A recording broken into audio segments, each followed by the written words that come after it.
Dr. Paul again today. I'm here with 4 tips on how to raise a child with self-confidence.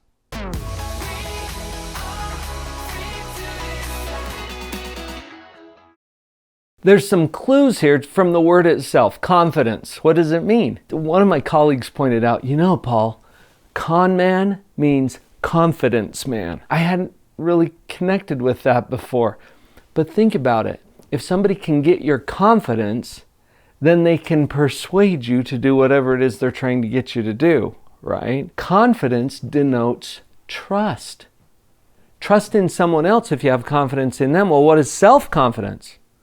I trust myself. If we want to raise a child with self-confidence, we want a child that can trust herself, himself, in whatever circumstances come up. Keep that in the back of your mind as I share these 4 tips with you. These will help your child to build trust in self. So the first tip that I have for you in raising a child with self-confidence is to teach and model integrity. Let me define that. Integrity is when what I say matches what happens. When your experience of me is completely consistent with the way that I've presented myself. So in teaching children integrity, we want them to declare what they intend to do and then actually follow through on doing it. This is why discipline is so important too. You think about it, sometimes you discipline your kids because you want them to do something because it makes your life better, right? Okay, but what does it do for them? Did you realize that your child following through on what they say they would do when they said they would do it helps them to have more self-confidence? It helps them to trust themselves more. The nice little side effect is that it helps other people to trust them too. But that's in addition to building that trust in themselves. Teach and model integrity. I love this next tip because it ties right into everything that we teach in the Parenting Power Up and the programs that we have for positive parenting coaching. Let the consequences do the teaching. Consequences and empathy. I want you to avoid the old 3 R's of parenting. Do you remember what those are? Rant, rave, and rescue. This is where we bawl them out and we bail them out. And usually it's because we personally are uncomfortable with the consequences that our kiddo just earned. Don't bail them out. Now, I know that there's times when you're going to slip on this. That's fine. But for the most part, we need to let our children experience the consequences for their choices. Why? Because we want them to trust themselves more. Remember, we're trying to instill self-confidence. I've got a quick example for you that came from a mom who was working with her teenage daughter to be more responsible in her schoolwork and to stay away from some things that were kind of harmful to her. She was starting to use some substances. Without sharing all of the details, here's the arrangement. Mom told this daughter, if you will attend every class this week on time with all of your assignments completed, I will take you out on Friday to get your dress for the prom that's coming up on Saturday. And then she smiled because when mom's smiling, kids are thinking. Guess what happened with the daughter? What do you think? She's a teenager who's in a pattern of skipping classes and smoking something out behind the shop. Yeah, she blew it, which is good. Now, that's going to tip you over potentially because you really want your kids to succeed. But in our coaching of parents, we teach them back off, let them blow it. Let them, like it's up to you. They're going to blow it, right? But you kind of secretly hope that they do because then they get to have a learning experience. And that's what we're after. We want them to develop self-confidence and be responsible. So daughter blew it. Mom didn't say anything. And as a parent, I want you to just chill. Okay? Don't remind them about everything. We call it reminding. They call it something else, nagging. Mom was cool. She observed and she's waiting for Friday, okay? Daughter comes out of school on Friday, hops in the car expecting to go down to the dress shop. Where did mom go?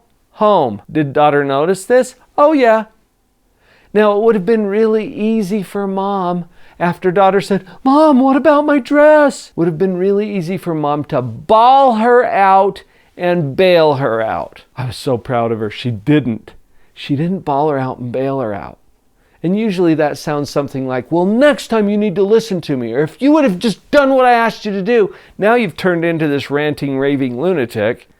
No, mom was cool. She's like, oh, sweetie, I feel so badly about this, but I have to respect your decision. Wow, that was powerful. And daughter turned it on, waterworks and tears and whining. But mom, what am I going to do? What am I going to wear to the dress? Mom was awesome again. She said, sweetie, I don't know, but I trust you to figure something out. Wow.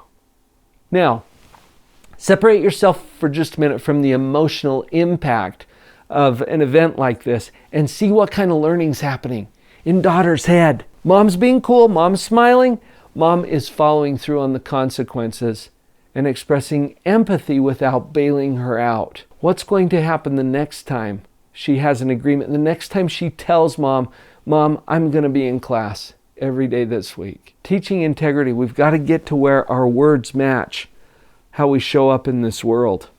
That's powerful. You are a benevolent, loving, generous parent. You're a conscious parent. I know that because you're watching this video. Thank you for being here on our channel. You know how important example is.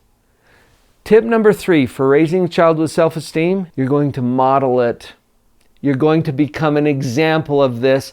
I want you to bag the negative self-talk once and for all. And I mean the stuff that comes out of your mouth, but I also mean the stuff that's going on in your head. If I talk to you the way you talk to you, would we still be friends? Consider that for a minute. What kind of dialogue is going on in mom's head? What is dad thinking about himself? Do you have self-confidence? Can you trust yourself? I hope you can apply some of the tips and strategies we've talked about here on you, because the biggest gift you can give your child is a fully functioning parent. We want you to have self-esteem too, because that probably is one of the most powerful things that you can do to teach your child how to do the very same thing. A lot of what we're talking about here comes down to the last tip or strategy for raising a child with self-confidence, and that is to create a culture within your home and within your family that's centered around this idea. I can handle it. Think about how much you trust someone who can handle anything, right? The culture that we're building in our home now is around, I can handle it. Did you know that the number one belief that fuels anxiety and depression and fear is the belief that I can't handle it? Whatever it is, maybe there's some test coming up. Oh, I don't think I can handle that. Or you get rejected. Oh, I can't handle that. The truth, you have already handled everything so far. Isn't that profound? I know, but think about how awesome that is. You've already handled everything so far. Your children have already handled everything so far. Why would that ever change? So we're creating a family culture around this thought. I can handle it. And when I know I can handle it, I can trust myself and I can have confidence to take on whatever comes next. Thank you for being so conscious and so present in this important job of parenting. We're here to help you. Vicki and I have collaborated to create the Parenting Power Up. Go to that link. It's in the description. You can connect with us there. parentingpowerup.com, where you'll get all kinds of resources to help you with this and the other challenging questions that we take on all the time as parents. Hope to see you there soon.